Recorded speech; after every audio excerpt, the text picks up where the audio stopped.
Thiruvananthapuram Kattakada bus സ്റ്റാൻഡിലെ ലൈംഗിക അതിക്രമത്തിന് ഇരയായ സ്ത്രീയെ കണ്ടെത്തി. മാനസിക വെല്ലുവിളി നേരിടുന്ന ഇവരെ ഷെൽട്ടർ ഹോമിലേക്ക് മാറ്റി. ഇന്നലെയായിരുന്നു സംഭവം. KSRTC ഓഫീസിന് മുന്നിലുള്ള ബെഞ്ചിൽ കിടക്കുകയായിരുന്ന സ്ത്രീയെയാണ് ആക്രമിച്ചത്.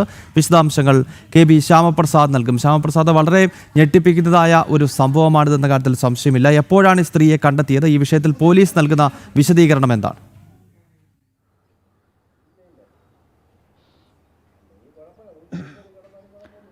ഗൗതം, ഇന്നലെ പുലർച്ചയോടുകൂടിയാണ് കാട്ടാക്കട ബസ് സ്റ്റാൻഡിൽ മാനസിക വെല്ലുവിളി നേരിടുന്ന യുവതിക്ക് നേരെ പ്രദേശവാസിയായ ഒരു യുവാവിൻ്റെ ലൈംഗിക അതിക്രമം നടത്തിയത്. തുടർന്ന് ഈ യുവാവിനെ പോലീസ് ആ സമയം തന്നെ തിരിച്ചറിയുകയും ചെയ്തു. സ്ഥലത്തെ ഗുണ്ടകളിൽ പ്രധാനിയായ ബ്രൂസ്ലി എന്ന് വിളിക്കുന്ന ഷിബുവിനെയാണ്. പിന്നീട് ഈ സ്ത്രീക്കായിട്ടുള്ള തെരച്ചിലും പോലീസ് നടത്തുകയും ചെയ്തു. തുടർന്നാണ് ഇന്ന് രാവിലെയോടുകൂടി തന്നെ ഈ മാനസിക വെല്ലുവിളി നേരിടുന്ന ഈ സ്ത്രീയെ പോലീസ് കണ്ടെത്തുകയും ചെയ്തത്. തുടർന്ന് ഷെൽട്ടർ ഹോമിലേക്ക് മാറ്റുകയും ചെയ്തു. സംഭവത്തിൽ പോലീസ് കേസെടുത്തിട്ടുണ്ട്. നിലവിൽ അന്വേഷണം തുടരുകയാണ്. പോലീസ് കേസെടുത്ത് FIR രജിസ്റ്റർ ചെയ്ത് കഴിഞ്ഞിരിക്കുന്നു. യുവതിയെ ഷെൽട്ടർ ഹോമിലേക്ക് മാറ്റുകയും ചെയ്തിരിക്കുന്നു.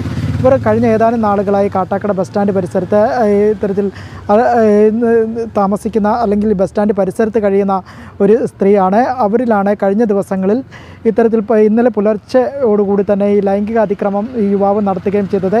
തുടർന്ന് CCTV ദൃശ്യങ്ങൾ കേന്ദ്രീകരിച്ചാണ് പോലീസ് നടത്തിയ അന്വേഷണത്തിലാണ് പ്രതിയെ പിടികൂടുകയും പിന്നീട് ഈ സ്ത്രീ ആരാണെന്ന് കണ്ടെത്താനുള്ള തെരച്ചിലുകൾ ആരംഭിക്കുകയും ചെയ്തത്. തുടർന്ന് ഇന്ന് രാവിലെയോടുകൂടി തന്നെയായിരുന്നു പരിസരത്ത് ഈ KSRTC ബസ് സ്റ്റാൻഡിന് സമീപത്തുള്ള സ്ഥലത്തു നിന്ന് യുവതിയെ കണ്ടെത്തുകയും ചെയ്തത്.